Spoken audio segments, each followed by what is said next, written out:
Chapter 13, Fractured Legacy. The media frenzy that followed was swift and unforgiving. News outlets swarmed the streets outside Garwin Medical Center, reporting on the shocking turn of events. Dr. Carrington, once a respected figure in the community, now became the subject of a nationwide scandal. His career, his reputation, his legacy, all shattered in an instant. Elise, too, was emotionally and physically shaken, having witnessed the brutal events unfold before her eyes.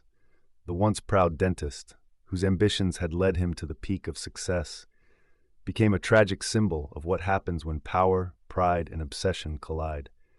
The aftermath of that night rippled through Baltimore and beyond. The impact of Dr. Carrington's actions would be felt by his family, his colleagues, and the community for years to come. His fall from grace would remain a cautionary tale of how quickly a life can spiral into darkness. It had taken him years to build his empire, years of sacrifice, ambition, and carefully constructed alliances. Now he had to make a choice that would define his legacy. He had already made the decision, but seeing it in writing made it permanent. He signed his name, sealing the fate of those who would inherit his wealth and those who would not. The inheritance. Dr. Carrington left the bulk of his estate, including his lucrative dental practice, real estate holdings, and investment portfolio, to his 3 children with Barbara Ann. To them, he bequeathed his legacy, the tangible proof of his life's work. He wanted them to carry on with stability, to benefit from the advantages he had fought for, the wealth he had accumulated, and the reputation he had built.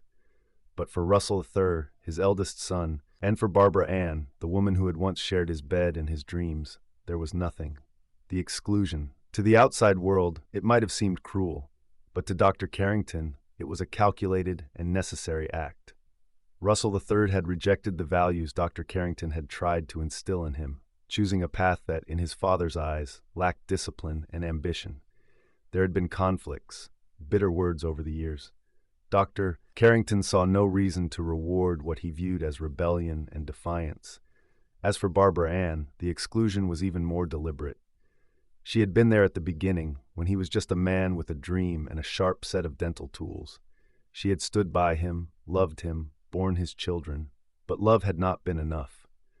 Over time, they became estranged shadows of what they once were. At the end of the will, he added a handwritten note, one final message to those left behind. To those I have provided for, may you use what I leave wisely. To those I have left out, understand that life is built on choices. These are mine. His legacy was set.